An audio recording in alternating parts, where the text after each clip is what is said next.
lakle lakle Inspector Tayai Tayai Tayai Ahan mamaktada Inspector Tayai tabiribasingbo James Hegrizamna ikoknona khurumjari Hauji lanthokchari Inspector Tayai lising amaga nifutaruk subataka miyamang haktang orabasu pothana nabagidama Inspector Tayai haibu series asi lepna puthokcharapada hauji ki lising ni mathak ke miyam punamana hauji phawdu support tobibana ngasi sumai pakungamjari ngasi gi wari maming thajadaba ahum suba tanka kanana karibu thajadri karigidamta thajadriba wari asi tabiraga domna soidana makki khangbigan monna tabiyo wari asi asengba thodokpigi lothokchabadi Pomnamak asi nahakna mahakpu thajarubadagi sel pirubadagi aikhogi mai ngalaktabani hojik mahakna aroiba numina mai khogi mangtha tharamhayo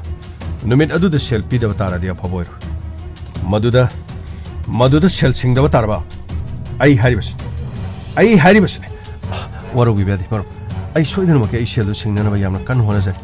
somna thajadabadudai tangai phadana low inkholi pata ai puraga laksabagi wan ai chachakhraki aduga ai thajam tong pijari ai mathang laklabadi sel puduna laksaki maduna tana ai mafam asda ai laksar aduga ai raniga so ai lamidu unajar ai thokcharu ki amtung ai kho solen amtung ai kho chatkhreni yumda lakko mibu adu maina tongna braba ha kari no banang na toy yare nangni amuk siraga ma bu koi tan tanaru themuro ai di sel do singirba phawa ma go onchina yaro haisin ai na haribasi adudi sel sigi hawdagi na khoi achoba crisis amadi leire habasin adubu na khoi ani gi manungda rani bu attempt tawgadori se nangla natraga na na khoi ani manaraga sir madugi wafamdabu karin habirisi sir aina karigumba matha rani gi mafamdo mangnaba tawkiba leite sir aigi matengsu pangbiriba aigi awabada aigi punsibu kanbiriba mahakpu aina karigi daba mahakpu hanaba honagali sir aibu chingnarabadi phabiyo sir aigi wari tamba ai matang asida lore sir aibu phabiyo sir yengbada aduga yes asi loidibu phawa mafam asi thadokna chatya aikhoina nahapu korokku matamda station da lakadam gamai sir aikoi chanaba toksi phagni sir thoro phagni sir kyan ta de garina wari se tara ga na de amo magi nu pa do somo so male na traga na mo magi nu pa se da mo singna halaga to phami mana mo satha bo ra mo do ja sang de magi nu pa do mo na magi nu pi bu kha ma ga garina takadran sang de ko hojigi matam si gyan men ta de wari se taro budagi sing de singna ba haibdu ore ne ta ore nuksina ringa da de do mi se as khang de kari haiga dam no adu ka da mo as kaina ra ka da de mo haning ma su phaw jala hojigi nu pa duna kadar phadar ta ore ga mo hat na ba hona ba jala khang dre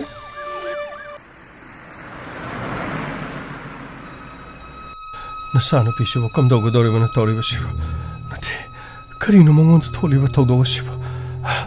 marale ba mi su police na phaba sungam de Karino moi pabung tawgadori basibu ai tumin namuk talaiko police su topam thokpa tawridana asengba chumbadudi makhoina soidina puthok charaksane nasano pibu karigidamukta asuk tamthina makhoina lakchaba yabrane police lairi basidi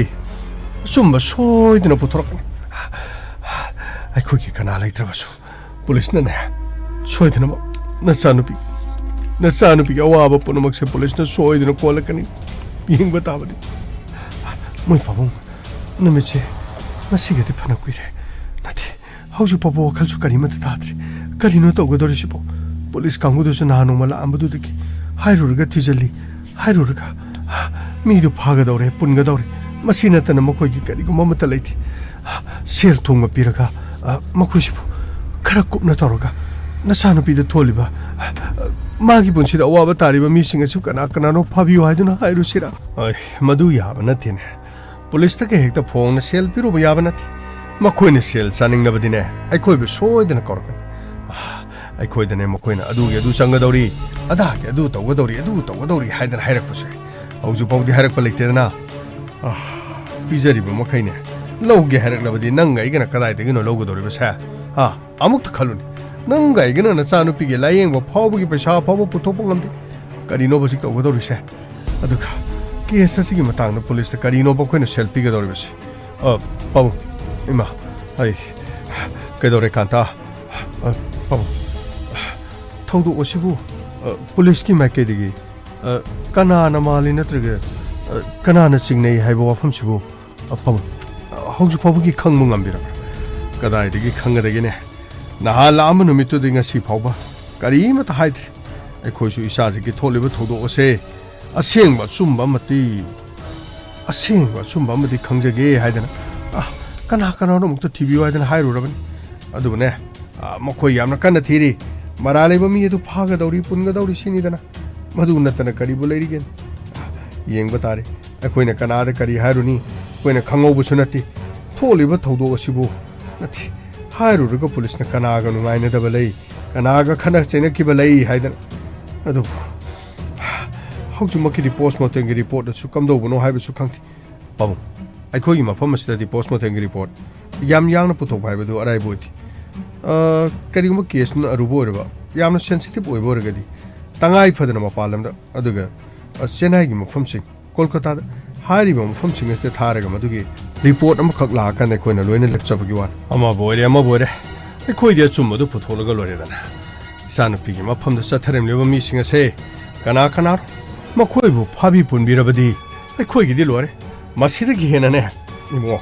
ꯑꯩꯒꯤꯗꯤ ꯍꯥꯏꯅꯤꯡꯉꯥꯏ ꯀꯩꯁꯨ ꯂꯩꯇꯦ ꯄꯥꯕꯨꯡ ꯄꯨꯂꯤꯁꯅ ꯇꯁꯦꯡꯅꯃꯛ ꯃꯈꯣꯏꯅ ꯆꯤꯡꯅꯕ ꯃꯤ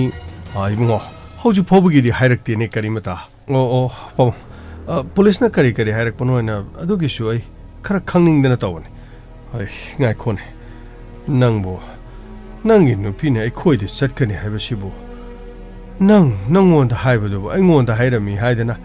ꯅꯠꯇꯦ ꯏꯆꯥꯅꯨꯄꯤ ꯔꯥꯅꯤꯅ ꯍꯥꯏꯔꯝꯕ ꯂꯩꯕ꯭ꯔꯥꯅꯦ ꯏꯃꯥ ꯇꯁꯦꯡꯕꯗꯤ ꯏꯃꯥ ꯍꯥꯏꯔꯒꯦ ꯍꯥꯏꯕ ꯑꯣꯏꯔꯝꯕꯁꯨ ꯌꯥꯏ ꯏꯃꯥ ꯍꯣꯏ ꯈꯪꯗꯦ ꯍꯥꯏꯔꯛꯄꯗꯨꯗ ꯑꯩꯁꯨ ꯃꯇꯝ ꯑꯗꯨꯗ ꯍꯥꯏꯈꯤꯕꯅꯤ ꯍꯩ ꯋꯥꯗꯨ ꯁꯦꯔꯥꯟ ꯇꯨꯔꯥꯟ ꯈꯨꯝꯕ ꯌꯥꯕ ꯅꯠꯇꯦꯅꯦ ꯄꯨꯂꯤꯁꯅꯦꯅ ꯇꯧꯔꯤꯁꯦ ꯀꯛ ꯂꯥꯎꯕ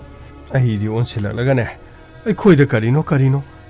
ꯅꯨꯃꯤꯠ ꯑꯗꯨꯗ ꯅꯪꯅ ꯍꯥꯏꯗꯣꯛꯏꯒ ꯍꯥꯏꯗꯣꯛꯇꯦꯒ ꯑꯗꯨꯒ ꯑꯗꯥꯒ ꯇꯧꯗꯅ ꯏꯕꯨꯡꯉꯣ ꯄꯨꯂꯤꯁꯅꯦꯅ ꯂꯩꯔꯤꯁꯦ ꯇꯨꯃꯤꯟ ꯂꯩꯗꯧ ꯃꯥꯜꯂꯦ ꯑꯣꯟꯁꯤꯜꯂꯒꯅꯦ ꯀꯔꯤꯅꯣ ꯍꯦꯛꯇ ꯍꯥꯏꯔꯛꯀꯗꯕ ꯃꯥꯜꯂꯦ ꯑꯆꯨꯝꯕꯅꯤ ꯏꯃꯥ ꯑꯗꯨꯕꯨ ꯏꯃꯥ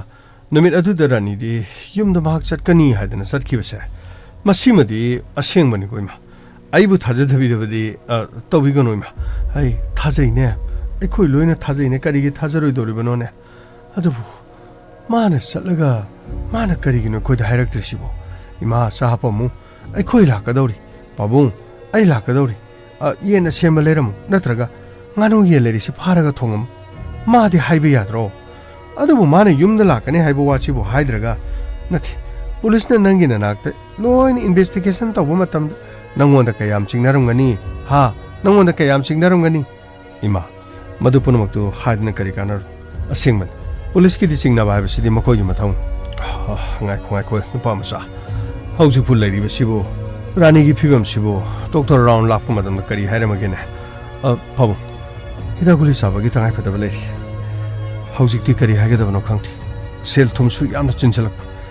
ꯑꯗꯨꯒ ꯃꯥꯒ ꯑꯩꯒ ꯃꯤꯉꯣꯟꯗꯒꯤ ꯁꯦꯜ ꯂꯧꯅꯒꯗꯕ ꯈꯔꯁꯨ ꯂꯩꯕ ꯀꯔꯤ ꯍꯥꯏꯒꯗꯕꯅꯣ ꯈꯪꯗ꯭ꯔꯦ ꯃꯥꯅ ꯑꯗꯨꯝ ꯇꯨꯗꯨꯅ ꯅꯥ ꯂꯩꯈ꯭ꯔꯦ ꯍꯧꯖꯤꯛꯅ ꯑꯩꯅ ꯃꯁꯤ ꯄꯨꯝꯅꯃꯛꯁꯤꯒꯤ ꯊꯧꯗꯥꯡ ꯄꯨꯝꯅꯃꯛꯁꯤ ꯏꯕꯨꯡꯉꯣ ꯀꯔꯤꯅꯣ ꯇꯉꯥꯏ ꯐꯗꯕꯁꯤꯡ ꯑꯗꯨꯗꯤ ꯑꯩꯈꯣꯏꯒꯤ ꯃꯥꯏꯀꯩꯗꯒꯤꯁꯨ ꯂꯧ ꯑꯃ ꯂꯩꯔꯤꯕꯁꯤ ꯕꯟꯊꯣꯞ ꯊꯝꯕꯅꯤ ꯈꯪꯗꯦ ꯅꯠꯇ꯭ꯔꯒꯅ ꯀꯔꯤ ꯇꯧꯕ ꯌꯥꯕꯒꯦ ꯍꯥꯏꯕꯗꯣ ꯌꯣꯟꯕꯕꯨ ꯑꯣꯏꯔꯕꯁꯨ ꯕꯟꯙꯥꯟ ꯊꯝꯕ ꯑꯣꯏꯔꯕꯁꯨ ꯇꯧꯕ ꯇꯥꯔꯦꯗꯅ ꯅꯪ ꯀꯔꯤꯒꯤ ꯋꯥꯔꯤ ꯏꯆꯥꯅꯨꯄꯤꯒꯤ ꯄꯨꯟꯁꯤꯗꯅꯦ ꯃꯗꯨꯅꯅꯦ ꯑꯩꯈꯣꯏꯅ ꯂꯨꯅ ꯂꯧꯔꯤꯕꯁꯦ ꯏꯕꯨꯡꯉꯣ ꯃꯥꯒꯤ ꯄꯨꯟꯁꯤꯅ ꯇꯦꯛꯇ ꯀꯥꯏꯗꯕꯗꯨꯅꯤꯅꯦ ꯏꯕꯨꯡꯉꯣ ꯀꯔꯤꯅꯣ ꯍꯣꯁꯄꯤꯇꯥꯜ ꯃꯅꯨꯡ ꯀꯦꯝꯄꯁ ꯃꯅꯨꯡꯗ ꯄꯨꯂꯤꯁꯀꯤ ꯁꯥꯏꯔꯦꯟ ꯈꯣꯡꯉ ꯊꯧꯖꯤꯜꯂꯛꯈ꯭ꯔꯦ ꯏꯃꯥ ꯄꯥꯕꯨꯡ ꯑꯩꯈꯣꯏ ꯁꯤꯗꯩꯗ ꯁꯣꯏꯗꯅ ꯂꯥꯛꯄ ꯑꯣꯏꯔꯝꯒꯅꯤ ꯉꯁꯤꯗꯤ ꯆꯞ ꯆꯥꯅ ꯍꯥꯏꯅꯕ ꯇꯥꯔꯦꯗꯅ ꯀꯔꯤꯅꯣ ꯃꯈꯣꯏꯅ ꯄꯥꯝꯃꯤꯕꯁꯦ ꯍꯥꯏꯕꯗꯣ 이마가 바봉수 발레브네 아두가 간다 서 아동기 로이너비기 한다기 터도 오시고 까나까나나 토는 뭐 야바기 서 아이디 그림부터 강물리대 서 거기나 좀 말할래부싱도 좀 밥이고 소이되는 막기 뭐 거의 뭐 ꯆꯩꯔꯥꯛ ꯐꯪꯍꯟꯕꯤꯌꯨ ꯁꯣꯏꯗꯅ ꯐꯪꯍꯟꯒꯅꯤ ꯑꯩꯈꯣꯏꯅ ꯆꯩꯔꯥꯛ ꯐꯪꯍꯜꯂꯣꯏꯗꯕꯒꯤ ꯃꯔꯝꯗꯤ ꯀꯔꯤꯁꯨ ꯂꯩꯇꯦ ꯑꯗꯨꯕꯨ ꯈ꯭ꯋꯥꯏꯗꯒꯤ ꯂꯨꯔꯤꯕꯗꯤ ꯍꯟꯗꯛꯀꯤ ꯊꯧꯗꯣꯛ ꯑꯁꯤꯗ ꯀꯅꯥꯅ ꯇꯧꯍꯜꯂꯤꯕꯅꯣ ꯀꯅꯥꯅ ꯊꯣꯛꯍꯜꯂꯤꯕꯅꯣ ꯍꯥꯏꯕ ꯋꯥꯐꯝ ꯑꯁꯤꯗ ꯍꯧꯖꯤꯛ ꯐꯥꯎꯕꯒꯤ ꯑꯣꯏꯅ ꯀꯔꯤꯒꯨꯝꯕ ꯀ꯭ꯂꯨ ꯑꯃꯠꯇ ꯂꯩꯇꯕ ꯁꯤꯒꯤ ꯋꯥꯅꯤꯗ ꯈ꯭ꯋꯥꯏꯗꯒꯤ ꯉꯛꯂꯤꯕꯗꯤ ꯊꯧꯗꯣꯛ ꯑꯁꯦ ꯏꯃꯨꯡ ꯃꯅꯨꯡꯒꯤ ꯈ꯭ꯋꯥꯏꯗꯒꯤ ꯅꯛꯅꯕ ꯃꯔꯤ ꯃꯇꯥ ꯅꯠꯇ꯭ꯔꯒ ꯃꯔꯨꯞ ꯃꯄꯥꯡꯒꯤ ꯃꯤ ꯁꯣꯏꯗꯅ ꯌꯥꯎꯔꯝꯒꯅꯤ ꯍꯥꯏꯅ ꯈꯜꯂꯤ ꯑꯗꯨꯕꯨ ꯍꯧꯖꯤꯛꯃꯛꯀꯤꯗꯤ ꯏꯕꯤꯗꯦꯟꯁ ꯂꯩꯇꯕꯅꯤ ꯑꯗꯨꯕꯨ ꯏꯕꯤꯗꯦꯟꯁ ꯁꯣꯏꯗꯅꯃꯛꯀꯤ ꯂꯩꯔꯅꯤ ꯍꯣꯁꯄꯤꯇꯥꯜ ꯑꯁꯤꯒꯤ ꯃꯃꯥꯡꯗ ꯂꯩꯕꯤꯔꯝꯕ ꯀꯥꯟꯇ ꯑꯗꯨꯒ ꯏꯃꯥ ꯄꯥꯕꯨꯡꯕꯨꯁꯨ ꯍꯥꯏꯅꯤꯡꯉꯥꯏ ꯂꯩꯇꯅ ꯊꯥꯒꯠꯆꯔꯤ ꯏꯃꯥꯈꯣꯏ ꯄꯥꯕꯨꯡꯈꯣꯏ ꯑꯗꯣꯝꯒꯤ ꯏꯆꯥꯅꯨꯄꯤꯒꯤ ꯃꯊꯛꯇ ꯆꯠꯊꯈꯤꯕ ꯀ꯭ꯔꯥꯏꯝ ꯑꯁꯤ ꯌꯥꯝꯅ ꯆꯥꯎꯕ ꯀ꯭ꯔꯥꯏꯝ ꯑꯃꯅꯤ ꯑꯁꯤꯒꯨꯝꯕ ꯊꯧꯗꯣꯛ ꯋꯥꯊꯣꯛꯁꯤ ꯚꯥꯔꯠꯀꯤ ꯃꯐꯝ ꯀꯌꯥꯗꯁꯨ ꯇꯠꯇꯅ ꯑꯗꯨꯝ ꯊꯣꯛꯄ ꯊꯧꯗꯣꯛ ꯑꯃꯅꯤ ꯑꯩꯈꯣꯏꯒꯤ ꯃꯐꯝ ꯑꯁꯤꯗꯁꯨ ꯂꯧꯅꯔꯣꯏ ꯍꯥꯏꯅꯤꯡꯉꯥꯏ ꯂꯩꯇꯦ ꯃꯥꯒꯤ ꯑꯅꯤꯡꯕ ꯑꯄꯥꯝꯕ ꯊꯨꯡꯅꯅꯕ ꯍꯣꯠꯅꯕꯗ ꯃꯁꯥ ꯃꯁꯥꯒꯤ ꯈ꯭ꯋꯥꯏꯗꯒꯤ ꯅꯛꯅꯔꯤꯕ ꯃꯤꯑꯣꯏꯁꯤꯡ ꯐꯥꯎꯕꯗ ꯃꯤꯔꯥꯏꯔꯒ ꯃꯁꯥꯒꯤ ꯑꯅꯤꯡꯕ ꯊꯨꯡꯅꯅꯕꯒꯤꯗꯃꯛ ꯍꯣꯠꯅꯕ ꯉꯝꯕ ꯇꯥꯏꯕꯪ ꯃꯤꯑꯣꯏꯕꯅꯤ ꯍꯥꯏꯕ ꯆꯞ ꯆꯥꯅ ꯈꯪꯖꯩ ꯁꯔ ꯋꯥꯐꯝ ꯑꯁꯤꯕꯨ ꯋꯥꯐꯝ ꯑꯁꯤ ꯑꯩꯅ ꯄꯜꯂꯛꯄꯗ ꯏꯁꯥꯗ ꯊꯨꯛ ꯂꯥꯎꯕ꯭ꯔꯣ ꯀꯔꯤꯝꯇ ꯈꯟꯕꯤꯔꯨꯅꯨ ꯑꯁꯦꯡꯕ ꯑꯆꯨꯝꯕꯁꯤꯡ ꯑꯁꯤ ꯀꯔꯤꯅꯣ ꯈꯪꯅꯅꯕꯒꯤꯗꯃꯛ ꯑꯩ ꯇꯁꯦꯡꯅ ꯍꯥꯏꯔꯕꯗ ꯀꯥꯟꯇꯒ ꯋꯥꯔꯤ ꯈꯔ ꯁꯥꯟꯅꯖꯅꯤꯡꯕꯅꯤ ꯑꯗꯨꯕꯨ ꯀꯥꯟꯇ ꯉꯁꯤꯗꯤ ꯃꯄꯥꯟꯗ ꯂꯩꯕꯤꯔꯝꯃꯦ ꯌꯥꯝ ꯅꯨꯡꯉꯥꯏꯖꯔꯦ ꯀꯥꯟꯇ ꯑꯩꯈꯣꯏꯒꯤ ꯏꯟꯚꯦꯁꯇꯤꯒꯦꯁꯟ ꯈꯔ ꯆꯠꯊꯔꯛꯄ ꯃꯇꯝꯗ ꯑꯩꯈꯣꯏꯒꯤ ꯀꯔꯤꯒꯨꯝꯕ ꯔꯤꯖꯜꯠ ꯈꯔ ꯑꯁꯦꯡꯕ ꯄꯣꯏꯟꯠ ꯈꯔꯗꯤ ꯂꯥꯛ ꯁꯔ ꯀꯔꯝꯕ ꯄꯣꯏꯟꯠ ꯑꯗꯨꯒ ꯀꯔꯝꯕ ꯃꯇꯥꯡꯒꯤ ꯀꯔꯤꯒꯤꯅꯣ ꯁꯣꯝꯅ ꯌꯥꯝ ꯄꯥꯈꯠꯄꯤꯔꯤꯗꯨꯕꯨ ꯅꯠꯇꯦ ꯁꯣꯝꯒꯤ ꯂꯣꯏꯅꯕꯤ ꯔꯥꯅꯤ ꯍꯧꯖꯤꯛ ꯁꯤꯕ ꯆꯪꯕ ꯈꯪꯗ꯭ꯔꯤ ꯑꯃꯔꯣꯝꯗ ꯊꯧꯗꯣꯛ ꯑꯁꯤ ꯀꯅꯥꯅ ꯊꯣꯛꯍꯟꯕꯅꯣ ꯍꯥꯏꯕ ꯆꯞ ꯆꯥꯕ ꯑꯃ ꯑꯩꯈꯣꯏꯅ ꯈꯪꯅꯤꯡꯗꯅ ꯂꯩꯔꯝꯃꯤ ꯀꯥꯟꯇ ꯁꯔ ꯊꯧꯗꯣꯛ ꯑꯁꯤ ꯑꯇꯩ ꯀꯅꯥꯝꯇꯅ ꯊꯣꯟꯕ ꯅꯠꯇꯦ ꯁꯔ ꯍꯥꯏꯕꯤꯌꯨ ꯀꯅꯥꯅ ꯊꯣꯟꯕꯅꯣ ꯁꯔ ꯁꯣꯏꯗꯅ ꯈꯪꯕꯤꯅꯤꯡꯂꯝꯒꯅꯤ ꯑꯗꯨꯕꯨ ꯃꯁꯤꯒꯤ ꯋꯥꯍꯪ ꯑꯁꯤꯒꯤ ꯄꯥꯎꯈꯨꯝꯁꯦ ꯑꯩ ꯉꯥꯏꯍꯥꯛ ꯂꯩꯔ ꯈꯨꯝꯖꯒꯦ ꯃꯔꯛ ꯑꯁꯤꯗ ꯇꯣꯉꯥꯟ ꯇꯣꯉꯥꯟꯕ ꯃꯐꯝ ꯈꯔꯗꯤ ꯑꯩ ꯀꯥꯟꯇꯗꯒꯤ ꯈꯪꯖꯅꯤꯡꯉꯤ ꯀꯥꯟꯇ ꯃꯌꯦꯛ ꯁꯦꯡꯅ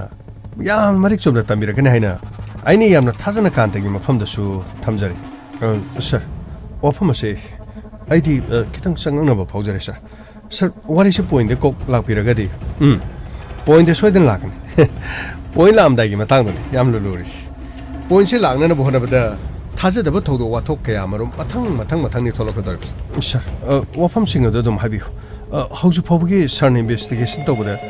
ꯁꯔꯅ ꯍꯥꯏꯗꯣꯛꯀꯅꯤ ꯍꯥꯏꯕꯁꯨ ꯍꯥꯏꯔꯤ ꯑꯗꯨꯒ ꯋꯥꯐꯝ ꯈꯔ ꯌꯥꯔꯦ ꯀꯔꯤꯃꯠꯇ ꯃꯇꯝ ꯃꯥꯡꯍꯜꯂꯒꯨꯝꯁꯤ ꯑꯩꯈꯣꯏꯅ ꯂꯩꯔꯤꯕ ꯍꯣꯁꯄꯤꯇꯥꯜ ꯑꯁꯤꯗꯒꯤ ꯑꯗꯣꯝꯅ ꯑꯩꯈꯣꯏꯕꯨ ꯍꯨꯟꯗꯣꯛꯂꯝꯂꯒ ꯆꯠꯈꯤꯅꯤ ꯍꯥꯏꯕꯁꯤꯗꯤ ꯃꯪꯗ ꯐꯥꯎꯕ ꯃꯪꯕꯤꯗꯕ ꯐꯩ ꯀꯥꯟꯇ ꯀꯔꯤꯅꯣ ꯁꯔ ꯋꯥꯐꯝꯁꯤꯕꯨ ꯑꯩꯉꯣꯟꯗ ꯗꯥꯏꯔꯦꯛ ꯅꯪꯉꯣꯟꯗ ꯗꯥꯏꯔꯦꯛ ꯍꯥꯏꯕꯒꯤ ꯋꯥ ꯅꯠꯇꯦꯗ ꯀꯩꯔꯣꯜ ꯂꯩꯀꯥꯏꯗꯒꯤ ꯑꯩꯈꯣꯏꯅ ꯄꯥꯎ ꯐꯪꯉꯤ ꯁꯔ ꯀꯔꯝꯕ ꯄꯥꯎ ꯍꯥꯏꯕꯕꯨ ꯅꯈꯣꯏ ꯅꯇꯩ ꯅꯅꯥꯎ ꯑꯅꯤꯅ ꯇꯨꯡꯁꯤꯟꯖꯕ ꯄꯩꯁా ꯈꯔ ꯍꯥꯏꯕꯗꯤ ꯁꯦꯜ ꯈꯔ ꯃꯁꯤ ꯁꯣꯂꯦꯟꯗ꯭ꯔ ꯀꯧꯕ ꯃꯤ ꯑꯃꯗ ꯁꯦꯜ ꯑꯁꯤ ꯄꯤꯊꯣꯛꯈꯤ ꯁꯦꯜ ꯑꯁꯤ ꯃꯇꯝ ꯆꯥꯅ ꯁꯤꯡꯉꯛꯇꯕꯒꯤ ꯃꯇꯥꯡꯗ ꯀꯥꯟꯇꯒ ꯔꯥꯅꯤꯒ ꯉꯨꯔꯨꯡ ꯉꯥꯡꯅꯩ ꯍꯥꯏꯕ ꯋꯥꯐꯝ ꯑꯁꯤ ꯀꯌꯥꯃꯨꯛ ꯌꯥꯝꯅ ꯆꯨꯝꯕꯅꯣ ꯁꯔ ꯁꯦꯜꯗꯨ ꯂꯧꯈ꯭ꯔꯒ ꯄꯤꯔꯛꯇꯕꯅꯤꯅ ꯁꯦꯟꯗꯣꯏꯁꯨ ꯄꯤꯔꯛꯇꯦ ꯃꯄꯨꯝꯁꯨ ꯄꯤꯔꯣ ꯍꯥꯏꯕ ꯌꯥꯗꯦ ꯁꯦꯜꯗꯨ ꯈꯔ ꯏꯟꯈꯠꯂꯛꯑꯣꯃꯇꯝ ꯌꯥꯝꯅ ꯁꯥꯡꯅꯁꯨ ꯃꯈꯣꯏꯅ ꯄꯨꯔꯣꯏꯅ ꯍꯥꯏꯈ꯭ꯔꯒ ꯁꯦꯜꯗꯨ ꯄꯤꯔꯛꯇꯕꯗꯒꯤ ꯏꯕꯥꯅꯤꯈꯔ ꯉꯥꯡꯅꯈꯤꯕꯅꯤ ꯑꯗꯨꯕꯨ ꯋꯥꯐꯝ ꯑꯁꯤꯗꯤ ꯅꯍꯥꯟ ꯑꯩꯈꯣꯏꯅ ꯍꯪꯕ ꯃꯇꯝꯗꯗꯤ ꯀꯔꯤꯒꯨꯝꯕ ꯋꯥꯐꯝ ꯑꯃꯇ ꯍꯥꯏꯔꯛꯦ ꯁꯔ ꯃꯗꯨꯒꯤꯗꯃꯛꯇꯗꯤ ꯉꯥꯛꯄꯤꯒꯅꯤ ꯁꯔ ꯑꯩꯁꯨ ꯋꯥꯈꯜꯁꯤ ꯂꯩꯇꯥꯐꯝ ꯈꯪꯗꯦ ꯁꯔ ꯃꯥꯒꯤ ꯂꯣꯏꯅꯕꯤꯅ ꯒꯥꯔꯤꯅ ꯊꯣꯝꯗꯨꯅ ꯁꯣꯛꯇꯨꯅ ꯂꯩꯔꯝꯂꯦ ꯃꯈꯣꯔꯤ ꯃꯦꯠꯇꯨꯅ ꯍꯥꯠꯅꯅꯕꯁꯨ ꯍꯣꯠꯅꯔꯝꯃꯤ ꯍꯥꯏꯕ ꯄꯥꯎ ꯑꯁꯤ ꯇꯥꯕ ꯃꯇꯝꯗ ꯀꯔꯝꯕ ꯃꯄꯨꯔꯣꯏꯕꯅ ꯀꯔꯤ ꯋꯥꯈꯜꯕꯨ ꯈꯟꯒꯗꯧꯔꯤꯒꯦ ꯁꯔ ꯑꯩꯕꯨ ꯂꯥꯟꯅ ꯂꯧꯕꯤꯒꯅꯨ ꯀꯥꯟꯇ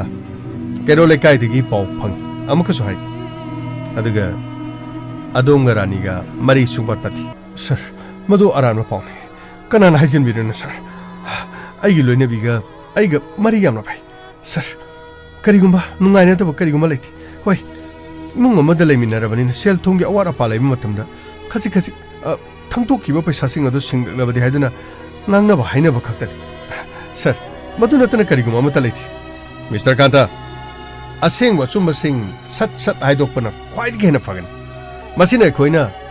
ꯑꯆꯨꯝꯕ ꯄꯨꯊꯣꯛꯅꯅꯕ ꯍꯣꯠꯅꯔꯤꯉꯩꯁꯤꯗꯅꯦ ꯃꯇꯝ ꯌꯥꯝꯅ ꯃꯥꯡꯍꯟꯗꯕ ꯍꯥꯏꯕꯗꯨ ꯑꯣꯏꯒꯅꯤ ꯑꯁꯦꯡꯕ ꯑꯆꯨꯝꯕ ꯐꯪꯅꯅꯕ ꯍꯣꯠꯅꯕꯗ ꯑꯩꯈꯣꯏꯒꯤ ꯀꯁꯇꯗꯤꯗ ꯀꯨꯏꯅ ꯋꯥꯍꯪ ꯄꯥꯎꯍꯪꯕ ꯑꯩꯈꯣꯏ ꯄꯥꯝꯗꯦ ꯑꯗꯨꯒ ꯅꯍꯥꯛꯅꯁꯨ ꯃꯨꯟꯅ ꯈꯪꯒꯅꯤ ꯑꯩ ꯉꯁꯤ ꯐꯥꯎꯕꯗꯤ ꯑꯔꯥꯟꯕ ꯊꯕꯛ ꯑꯃꯠꯇ ꯇꯧꯗ꯭ꯔꯤ ꯑꯩꯅ ꯇꯧꯔꯤꯕ ꯊꯕꯛ ꯑꯁꯦ ꯑꯆꯨꯝꯕ ꯑꯁꯦꯡꯕ ꯄꯨꯊꯣꯛꯅꯅꯕꯒꯤꯗꯃꯛ ꯄꯨꯂꯤꯁ ꯗꯤꯄꯥꯔꯠꯃꯦꯟꯅ ꯂꯩꯔꯤꯕꯁꯤ ꯃꯤꯌꯥꯝꯒꯤꯗꯃꯛꯇꯅꯤ ꯍꯥꯏꯕꯁꯤ ꯈꯪꯅꯅꯕꯒꯤꯗꯃꯛ ꯉꯁꯤ ꯐꯥꯎꯕꯗ ꯑꯩꯅ ꯑꯆꯨꯝꯕꯒꯤ ꯃꯥꯏꯀꯩꯗ ꯂꯦꯞꯇꯨꯅ ꯑꯗꯨꯃꯛ ꯂꯦꯞꯁꯨ ꯂꯦꯞꯈꯤꯒꯅꯤ ꯃꯈꯥ ꯇꯥꯅꯁꯨ ꯑꯗꯨꯃꯛ ꯊꯦꯡꯅꯈꯤꯒꯅꯤ ꯁꯔ ꯑꯗꯨꯕꯨ ꯁꯔ ꯋꯥꯐꯝ ꯑꯁꯤ ꯁꯔꯅ ꯂꯥꯛꯂꯒ ꯑꯩꯉꯣꯟꯗ ꯀꯤꯠ ꯂꯥꯎꯅ ꯅꯝꯕꯒꯤ ꯃꯑꯣꯡ ꯑꯃ ꯀꯥꯟꯇꯥ ꯀꯔꯤ ꯀꯥꯟꯅꯗꯒꯦ ꯍꯧꯖꯤꯛꯇꯤ ꯃꯇꯝ ꯌꯥꯝ ꯍꯦꯜꯂꯦ ꯑꯩꯈꯣꯏꯒꯤ ꯅꯍꯥꯛꯀ ꯅꯍꯥꯟ ꯋꯥꯔꯤ ꯁꯥꯟꯅꯕ ꯃꯇꯝ ꯑꯗꯨꯗ ꯅꯍꯥꯛꯀꯤ ꯅꯨꯄꯤꯒꯤ ꯃꯔꯝꯗ ꯀꯔꯤꯒꯨꯝꯕ ꯋꯥ ꯑꯃꯠꯇ ꯄꯟꯗꯦ ꯑꯗꯨꯕꯨ ꯍꯧꯖꯤꯛꯇꯤ ꯑꯩꯈꯣꯏꯅ ꯊꯤꯖꯤꯟꯕꯗꯒꯤ ꯄꯨꯝꯅꯃꯛ ꯈꯪꯉꯦ ꯊꯧꯗꯣꯛ ꯑꯁꯤ ꯇꯁꯦꯡꯅ ꯍꯥꯏꯔꯕꯗꯤ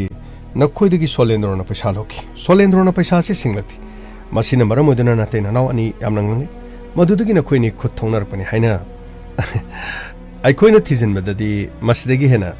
ꯑꯇꯣꯞꯄ ꯀꯔꯤꯃꯠꯇ ꯄꯨꯊꯣꯛꯅꯤꯡꯉꯥꯏ ꯂꯩꯇ꯭ꯔꯦ ꯁꯔ ꯃꯗꯨ ꯄꯨꯝꯅꯃꯛ ꯅꯝꯊꯥꯛꯅꯤ ꯑꯩꯕꯨ ꯅꯝꯗꯨꯅ ꯑꯩꯕꯨ ꯚꯤꯛꯇꯤꯃꯥꯏꯖ ꯇꯧꯅꯅꯕ ꯍꯣꯠꯅꯕꯤꯒꯅ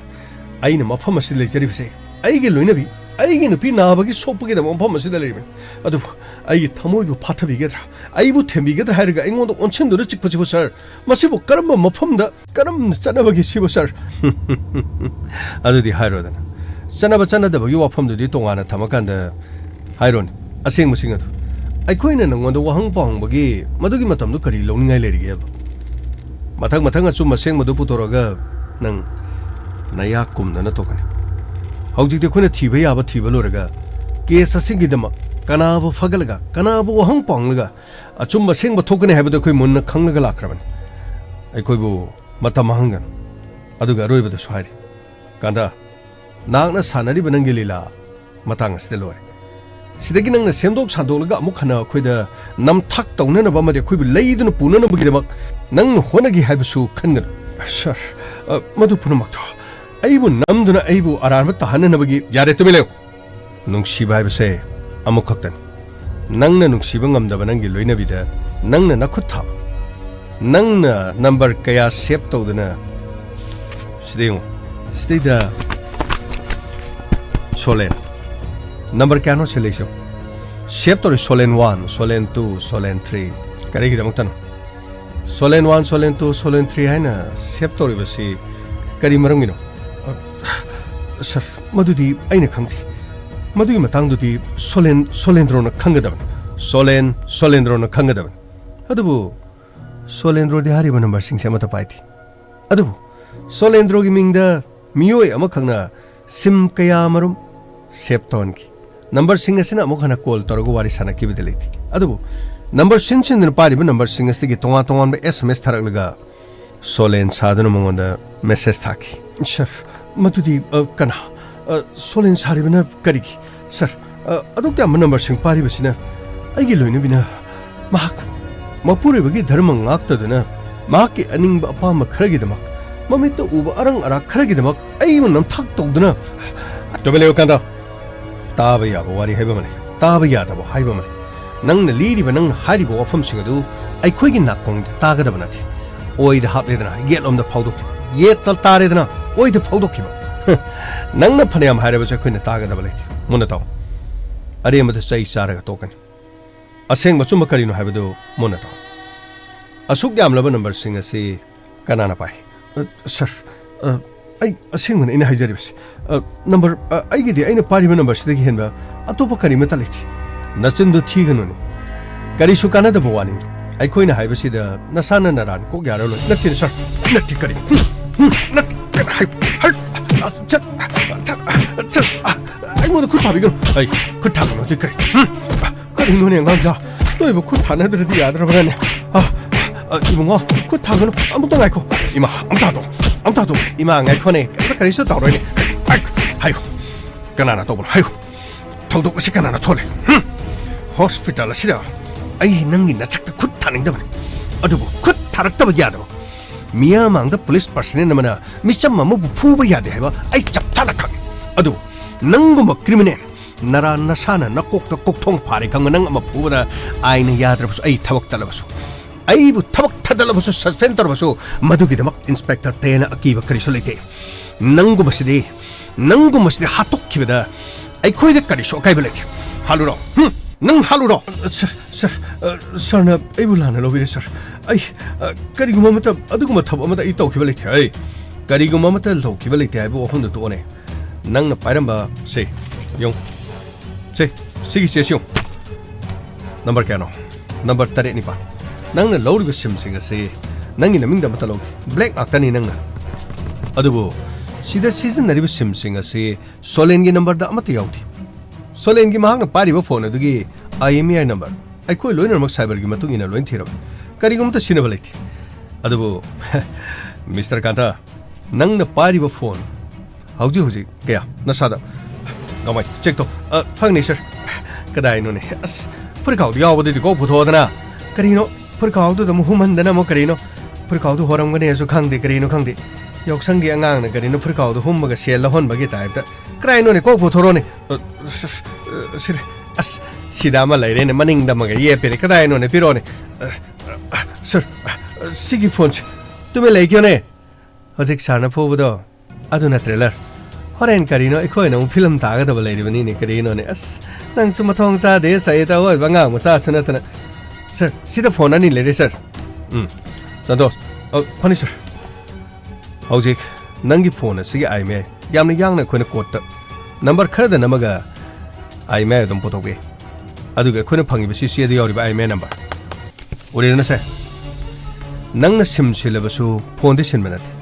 phone du gi ai me masida nang na loina mak ira ira na khangma ngami ha bisi nang na khangma ngamti kana da boy hayo sir sigi phone si sir sida ma le sir aduga sigi ani so phone sir sida gi so sim sin la silaga sine sir kwadi am sina ba ji sigi ani so phone sin ora bra aseng ba suma du kari no du mi ko khara da putorok tro kari kana ri ge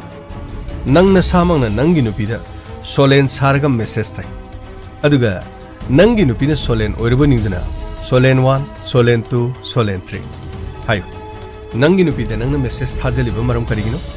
na samang na lodunu le ri ba nang gi nu pi da mi top sa du na message thajalaga nang gi nu pi da nang na jasus tawri ba kari maram gi hayo kari maram gi no hayo ne sir hey sir aseng bodu sachanayo mafam asu hospital or basu aina lemna khak thaga da banati nangi loina bi hauju guji ICU de lei haiba gi dama aina nangu mafam asti podre tangai phadra badi mafam asti pokibda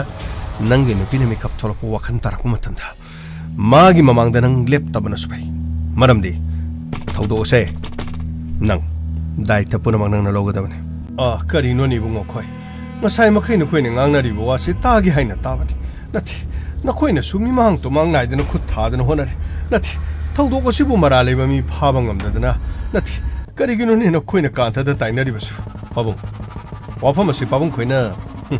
khajik tang de khoi ba la na lor me adu babung mon amuk tang di khan bi thaudo asi kana na tholi bano kana na tori bano hai badu nakan chide babung khoi ngak tang phamaga le aseng ma chum ba sing adu masa gi machin gi loina hayen jek babung ai khoi ngasi phawa ran ma mi amata ai khoi na kopchin du na thamki land ba mi amade khoi na la le heduna khoi na maran season ki bi wafam su kari mata li te pam hauji ngak ki matung da aseng ba puno madu oro loina othora amuk to muna tabi ko pam khari no ne hari basu moi babung hari basu bo puno ma gasi bo kantana hoi ni he amuk tang ai khone police na di mo khoi na ma hari ni aduga kantana di wafam asi yada bugum su tori kari hai ga da bono khangdren ayo imaga pabungi mamang sida aseng ba puno mokto ai hairu da bor kana gari de kakal sir aina hari basni gari de kakala ga nang na sana ai khoi de sangjaba nang na lan ki ba puno ma do khoi da haijaba na khwai de na phagane na khal gari gi damakta nang na nang gi no pibo gari na takpan magi makhori kari gi damakta merpan aduga sim mayam singa sina nang na kari tori ban nangi loina bi de nang na thari ba message kana saranga thari ban kari gi damakta hayo hayo ne sir hey matam leitrabani ne hospital as na miya mangda khud tharo hai bro khud tharo hai bro ba sir aina number sendra mangona message tha ki bagi maramdi aina maga solendro ga leinari ba mari si amna chingna ba aduga maga iga ahingda kaya marom khanaki madu khakta nati yumda leimina ba matamda so aina solen maning sing aglabadi mana wari sanari bu solen go orangani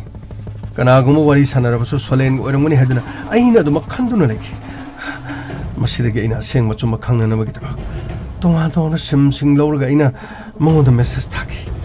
amati aina thaki ba message adu su mana mo aseng mo solen da haidok tana na bagi ta aina mangoda trick kaya thoki kari no sina message nin. Oh, chak charabra. Ai message to ina wahi amani da haye taw. Na khoi gi nu pa lera madi nuai te na taw. Aduga number se. Ai gi ming da phasana save taw no ko. Sida di call torkon. Call to bagi di number amasdi. Aina sim chinto ga message thare se. Simadi nang la no gon. Aduga number sida su nana call tok salakon. Kariguma mana khangkhrabasu aini haibadu khangdana nabagi anobo sim lorga ino on the message thab yamdrabada sim mari manga de on the legani aduga aina message tharakko matamda nangna halaktrabasu kaisu kaiti tawdadi aina sida hairadi bofam sida nangna serious oina khara lobiyu karino mana mo hanagi number na thadadana sigi number sina tharaisu solen sigi number sibu nangiro sengba man aigine sengba nangi number sikirgumba nakoigi saina thena krabasu aini habadu khangdana nabagini kemde khalumsi ai arubo wafam singde dum amadu du harisu dum harakit ado aying hangse sibu unaba yagadu ai unaba yaroi selu leira kan ngonda dum hairo seldu amuktan khara yangna pini khina batausi seldu gi wahau dugi khoi yum kaina bhai bado oiga doroban ado kaisu khalunus nangi seldu edum pigane ado ai khoi ni muktan unasi unargo ina wari si haina bana phagane na khal yani da unatra so dum message ta dum hairo mana nangai ga siamna chingnei ba aduna ai makhatana ne nangam unabase ai kahina pamdre karigino nangna igo na nangdesi kari maramgino ai pharasu phatrasu matam amagi nangi nusibe natra haujikti nangna ibu mirai rage siro karigwano nangai ga yam landi ai thamagi number se ai solen hainai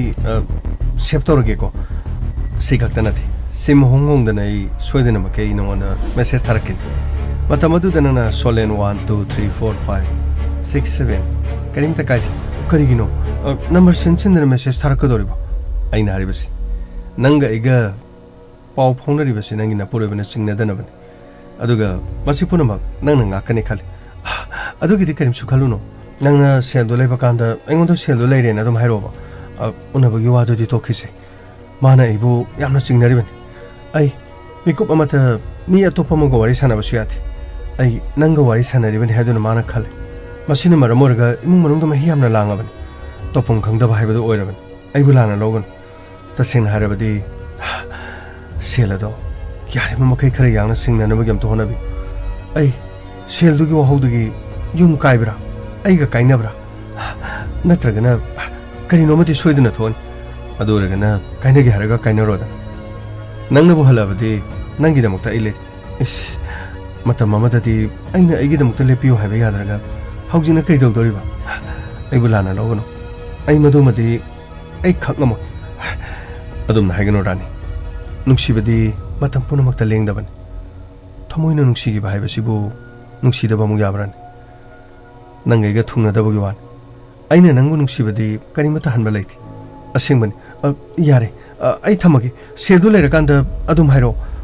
ai thamiko asumna aina number hongdok tuna mangonda solen cha saduna message kya thajenki message sing adu halagliba pakhum sing aduna aine khanmadu solen ga mahaka mari lenari haina khanki masi gaktana thi aine makhan yaki tonga ba sim kya dagi solen chaduna ina message thajenki adu wafam asi solen ga kariguma phone da wari sanaba matamda solen message thajal ei haibo wafam adu kariguma mokoi wari sanaba matamda rani na haidokrabadi puno maksing adu mahana thakiba leite khanglabadi aina siliba plan asi ut olani khanduna ai maga wari sanaba matamda message ki matang do phone call la karima to haire kanu haiduna aina hana haidoki oh masi gaktaro nangna mabu chingnabasi masi gaktara madu gaktanate mokoi ni na kariguma do wari sanaram labadi ai laklabadi chap phikta lepi aduka aina madudagi hena chingnaba henki adudi nangna sim sintok sindolaga pai habasti ma khangkibra sir madudi karimata khangkiti aina solena dum saki aduka asigi matungdagi Solenga Raniga Mokoin in Maramoidana, Matam Punamotan Nangnaboki, Tatana Kanaboki. Carino, Nanga Pamis, Carino, time. I got Marie Sunday Lane, the Bonapadu, Nanging, or the Bonam Tazaris Cariginova. Hayune, Cariginum Tazarish, Madoponoto, Namtak, Cariginum Town, Hayune, Cariginum Townova. I know a Siva Yumpala, but they give any career around the Torgi. Nanga around the Togotova. Nanga Hana Nuxiner Murupa than Nanga Lupala, Trapian Mangam Livani. Ah, Lupala, Trapian Mangam Livani. Others who sail sing like me. Say low law hidden, Nanga Salu. Maduka Tusnati. Nako any Murung Todun, Warish Hanadun Lerga. I ain't a Carino like a Dorigi. I ain't a Carino like a Dorigi. Nakoine Tori, Punomoto. I learn a kang. I learn a kang helps. I ain't a career amatokra. You I give punch back to the young over. Must see forward any carito. Taza Dragane. Nanga Mongo, Stiobone. Number Shiloto. Nanga Mongo, Colto. I don't go what he put on Mahango. Kari Hungry. I ain't a Mongo Kari Hangadorgi. Nako any Salivali chat to Nakoin in Nangari Punama. I learn a kang. Nanga Mongo the Calibokan. Aduka, man and the Calibokan. I learn a kang. Madupunamakaramane. I want the Namtakto vegan. I know Hajaribasin. Maga Iga Karigumata, the Marilena Valet, Nachundo Tiganone. Nanga Nachundo, they are not Tiri with Carignori. Nako any Matamada, Nunxinerabi. Nako any Patapamaki Nuxine have said, Nakoki Kerulaka to the labor Mipun Kudimon Renakang. Nako any Tuna Hodra Matunda. Yunkai Palak Namatunda Amana Magi Waba the Mateng Panama. Nata, Atka. Aduk Yamla Lupa Tarab Mongo the Pitopa. How did the man sing Mangam? Karimarangitam, a sook chorvale bakasita. Mahak Natrabadinam later. Nang the Mongo the Karigam to shell Mateng Pangiver. Wahaido Hajin Tongan about Paul Pogin Tongan of Nakoi Masen, Paul Powner, Ganakoi Masen, Unabayana of Gitabak, I don't want Tabakam, Satabayana of Gitabak, Nang the Sin Kibangatan. Carigino, I wanted to Gamlan and Loribato. Nang the Hinadagane. I you must have pound the Salo Habisu. I said Krigi. I said Krigeba. Madu Hector, I need Yagadabanate. Oh, Nakoi Madugi cannot say about Matunga the Gay. Nang the Mabu, Lamida Potoroga, Makori Melaka Hanabonaba. Aduga. Mapam the Chat and Namaginamada, Nang the Mabu, Makori Melaka Hatpungam the Badudigi, Lambi the Hipfalaga, Garin Takaiba, Toma, Natisha. I Madumakti Tokivalati, Adabasar. I maga, Song of a Parakudagi. I ain't a Kayarahanam on the Hanjina Timki, Adumha, Yavakovalati. Tado, I shall Tado, Nanga Tazadraba,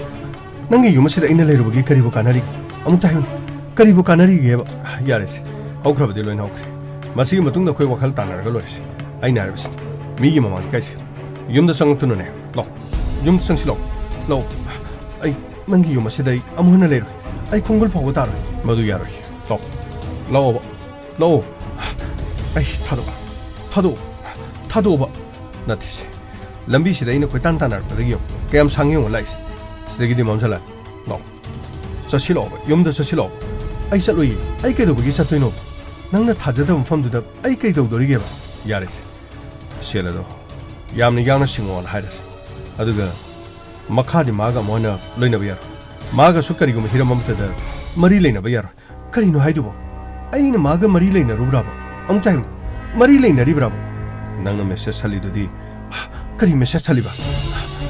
I know Kari Mrs. Halagi. Nanga Haliba Mrs. Meabdo, youngly. Say. She won't.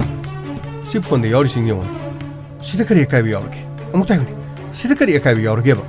Oh, I didn't have a hungry. I give one the Masakang the number Mayan Mrs. Harry Haribasi. Nana Solen Savore.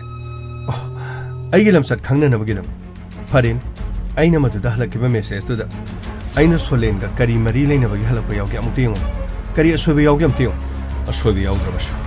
I know Solen Sadon hiding Boa Hibamatanda, Nanga Satati, Nanga Angtati, Nanga Comlaki Boa sing, I don't Kangi Maduri, Nanga Solen Robo Hoji Pobun City had to say, I may action a Kang, Nanga Solen Robo Pami. I do get him after all. I need you the Salagi Harabasu, Lambilam Sanga Sida, I get to the inner than a life. Madugil Motanati. Nanga Hodor Labanina, I know what Homo Hibuan. Adura de Masimako. I yum the Sungan Halloy, I yum the Sujang Chong. Adura the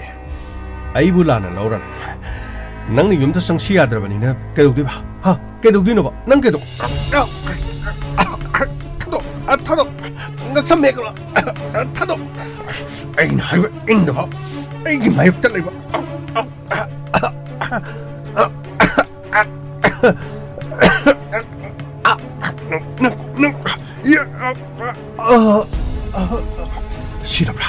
시럽라 레오르잖아 그리고마 낭보 아이는 마포마스되게 보러가죠 낭 핫바게디 아이고도 소이드나 따이나라니 아다보 소이시다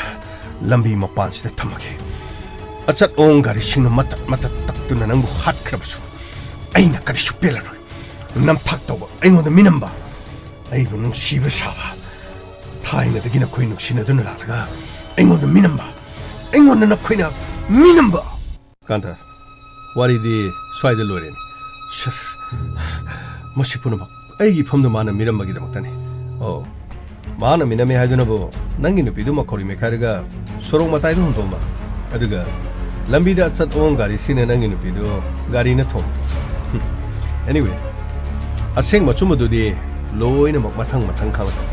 가리 까나나 토부노 까나나 토모노 두가 셔 아생 마데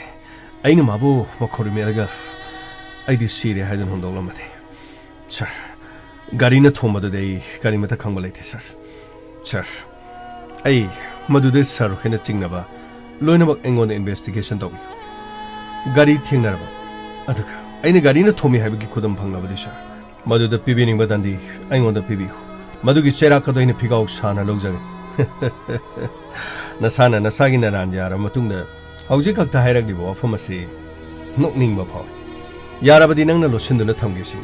낭기 누피도 마파마도 혼토롱기 마파마두다 sad옹기 가리나 톰람비 야이 톰람다부시 야이 아두보 낭나 마코리 메리바두디 attempt to murder IPC 기 section 마퉁이나 하 나나부기 호나바 하이베시디 아초바 체락 판가 कोना करीदंदी पिरे हैबदुदी young बताव अदुगा कांता नंगना नंगी नुपीबो दुक यामना चिंगनरगा शिम कयामरम सिजनदना नंगना नंगी नुपीगी मथक्ता नंगना सानाखिबदुबो करिया सुम फंखिबगिन sir आइगी थमोइदा पेंदब कयामरमना आई नोमा नोमगी हेलखि मसिमंगना आई चिंगनबा हेलखि मसिदगी आइना SIM कयामरम लौदना आइना सोलेन सादना आइना message थाजिनखि अमदी मागी मपु खंतोकननबगिदमक खोनखि aina khanglaba matungda aina mongoda haikiba wafam singaduna maram oiraga mahang aingondagi yum thadokduna chakhinabagida makhonaki aina khamki adubu yakhide ahoina dum ingonda iral season ki sir phathaba ngamawdabana aina magi makhori metuna lambi aduda aina mahakpu sirabo khanduna hondolamki sir asengmani aina gari season aduna aina mabu gari na thomkiba leite sir aina tawjakiba pomnamak adugi aigi phangpham thoba chairaga do ingonda pibiyo sir aingonda pibiyo sir yare de karina doja masai makai dina na taude hana nahan makai koi bokko wa halaga koi thi halaga karina hoje khakta amo nasa gi nara namu gyajar ge hero muk saraga karino gombe na mi saram dai de karino mami te gi mopi tai habdo malida ika ijadra karino ne nang ino pi do nang na sire hana hondol mana tro karino ma ga koi na mano pa de sole na ri de mo su pakhang oina dum le hoi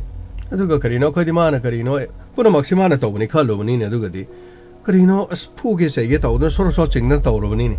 adu madi kariso marale hogdre ne aduga khoi ne yamna thajaba magi nupa adu noina tawbo iramen nangi nupi do ju wakhan taraso nangi magi manakta sangdabana fareda karino zel ge kaisum sangda tawraga hwai thong macharaga ko phorit chamaina arangmudo angoboga kariga chamaina amuboga langmudo adu lelaga dum karino namitu na pi sinta raga karino sahi kunjena lera lore nana tholokda di nangi nupi de karino hojiki nang ngasai singnei habdo solen go oina dum lohonga ga leijaram jani da aduna bo hena phare da karino ne khoina taribo khoina uribo sibu karino ne pabung ima masini angak thaja da ko na nga lei habda adongi chana pi bu yamna nungsiba sariba ma ki mapure bana pona maksen boram aduga khoina singnaruba matam amada dona thaja kidaba solen thaudo asida kariga mamata chenaram kari haiba solen chenaram de haiba ukro magi masak asi ening de ukro kari so waran da pawang koi ai khoi na dum thokpa tawjara da ne da gamai sir pukalo nungai jare sir kari haiga dum lokang side nungai bisu kari non नहान मखाय खोय बो हन बगे कनो थिंदा बतारे ना गमै की वतन दु चा बतारे निको सक्यो नंगी नुपी वखन तारकदि करिसो नंग ना दो मोय बे फांगरोयदे करिनो सिदगी दे लेइ मपुन नमा पारिगा करिनो सोलेना दो मागी मलाक्ता दम अनाबा हंगबा लादोक्सिबो गमै थोरो फगनि sir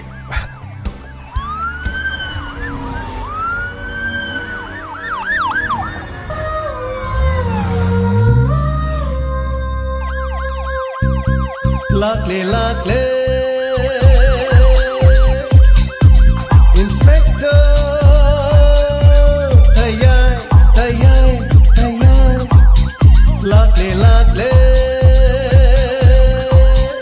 Lakle Inspector Tayai Uthanaba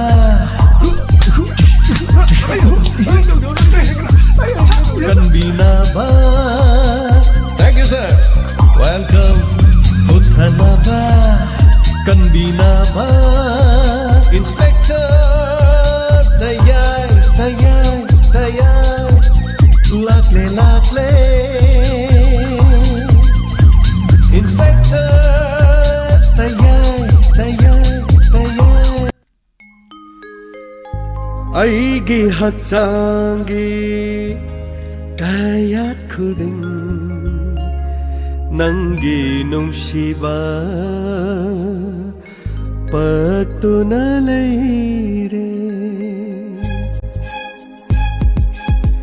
ꯑꯩꯒꯤ ꯍꯛꯆꯥꯡꯒꯤ ꯀꯌꯥꯠ ꯈꯨꯗꯤꯡ ꯅꯪꯒꯤ ꯅꯨꯡꯁꯤꯕ ꯄꯛꯇꯨꯅ ꯂꯩꯔꯦ Hanglaba thamoigi Chiglaba kanunda Hanglaba thamoigi Chiglaba kanunda Kanduna leire Nangi mafam Latuna thamni Nangi shatam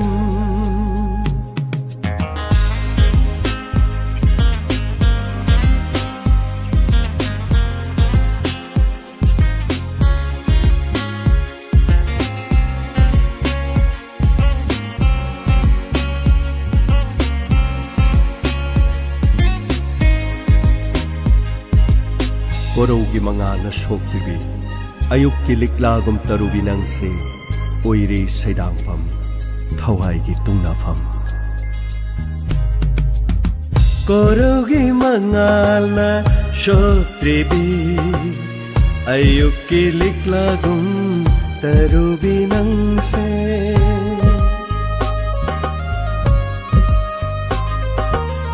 Korogi mangana Shofribi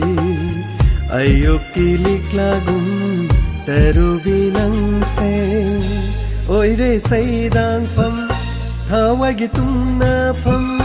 Oire saidang pam Thawagi tumna pam Miko khudingi Uduna talaire Miko khudingi Uduna talaire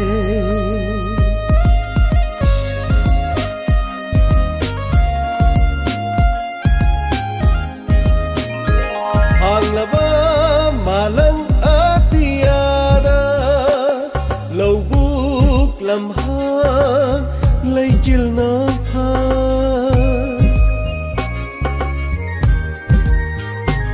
Hanglaba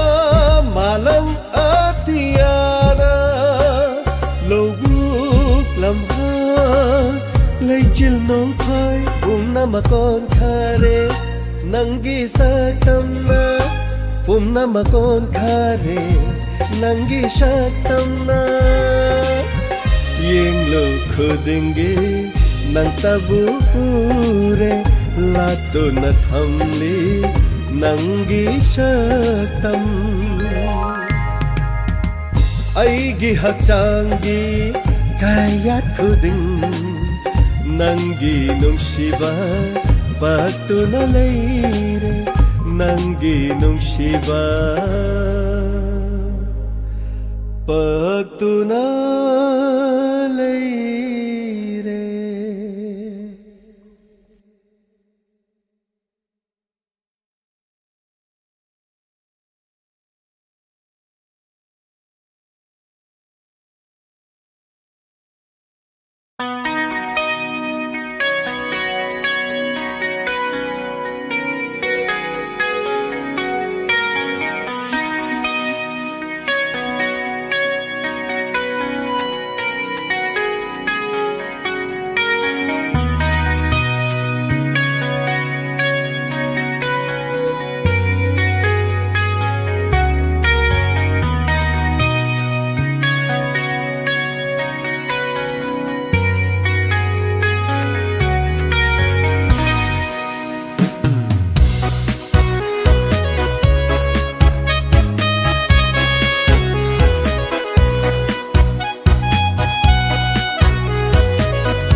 ꯊꯦꯡꯅꯕ ꯃꯤꯀꯨꯞꯇꯨꯗꯒꯤ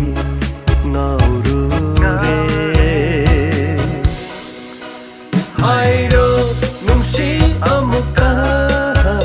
ꯑꯩꯒꯤ ꯄꯥꯎꯈꯨꯝ ꯄꯤꯕꯤꯌꯨ ꯍꯥꯏꯕꯤꯌꯨ ꯑꯩꯕꯨ ꯅꯨꯡꯁꯤ ꯍꯥꯏꯅ ꯅꯨꯡꯁꯤꯕꯤ ꯅꯪꯒꯤ ꯆꯤꯟꯕꯥꯅ ꯅꯨꯡꯁꯤꯖꯩ ꯅꯪꯕꯨ ꯊꯃꯣꯏ ꯁꯦꯡꯅ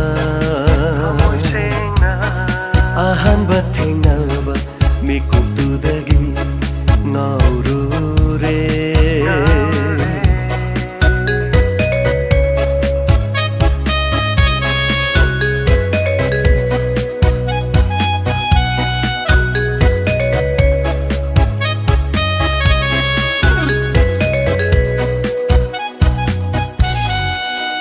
ꯃꯪꯂꯥꯟ ꯇꯥꯏꯕꯪ ꯑꯅꯤꯗ ꯅꯪꯕꯨ 우두나타 leire mangla taibang anida nangbu udunata leire aigi inakta lepiro nangna umsigi oina aigi inakta lepiro nangna umsigi oina nungshizay nangbu thamoy sengna ahanba thengnaba mikuptudagi ngaurure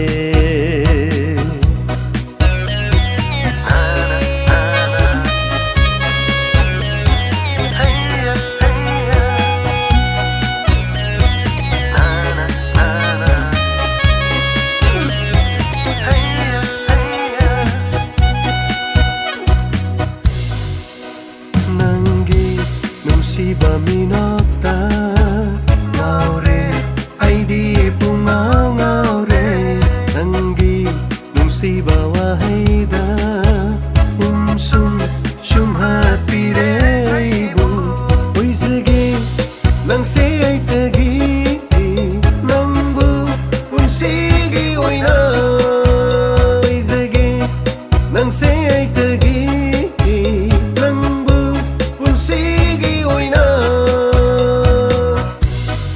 nungshizay nangbu thamoy sengna ahanba thengnaba mikuptudagi ngaurure hairo nungsi amukta aigi paukhum pibiyu haibiyu aibu nungsi haina nungshibi nungshizay nangbu thamoy sengna ahanba thengnaba mikuptudagi ngaurure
minungsigini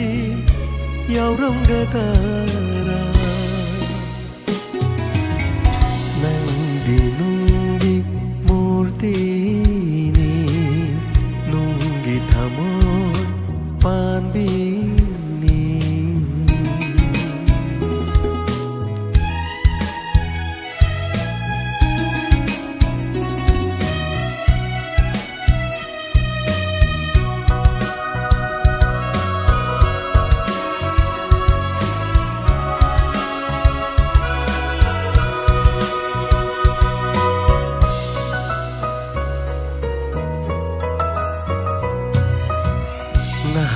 Thamoy panbit oiram laba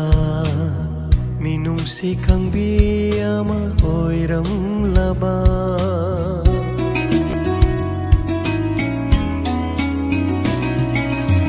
nahak na thamoy panbit oiram laba minungsi kang biyama oiram laba asuk wajaram loy aigi punsi asuk wajaram loy aigi punsi miku matasu nokcharam gani miku matasu nokcharam gani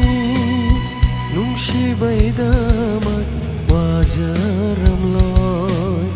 nungsi baidamat kapcharam loy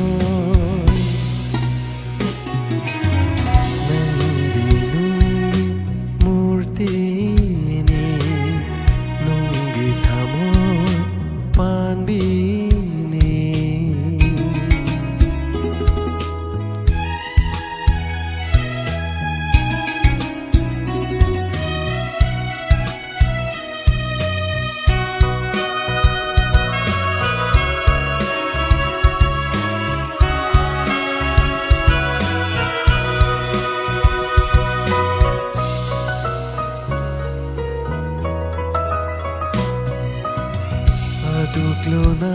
nangay hay nakiba unsigi loraba wapang dubu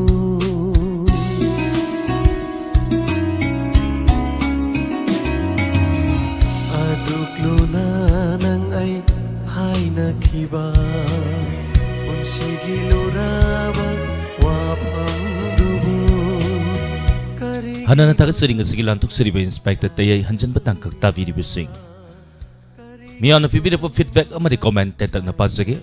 Santa Laishram takat seri wahengbam wangkairak pam mema takat seri ma pabung Zent Kumar takat seri Susila Okram Sanai bema waka KSS Ramesur takat seri Robita Lapola pam takat seri tarom Saruya Birapa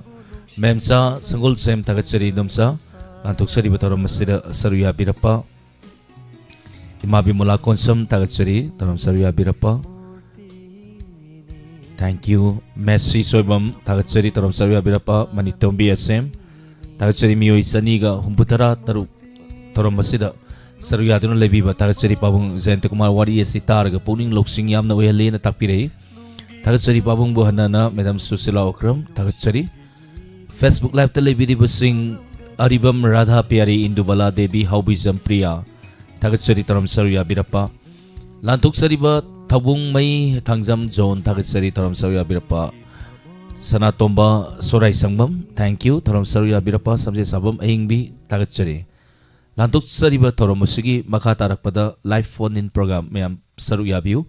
7005707808 Hariba number asida call tawbiraktuna adomna tabiningba Manipuri film misai matam misai tongan-tongan ba isai lairiba isai sing sidagi adomna tabiningba isai makhan biduna live phone in program torom saruk yabiyo Hauziki oina dimi kukradang miyam dagi laptok sagi pumna mapuga makana kurum sari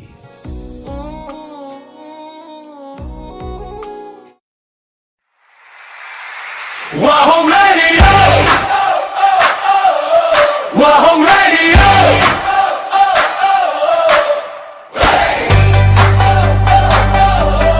Wahong Radio 90.0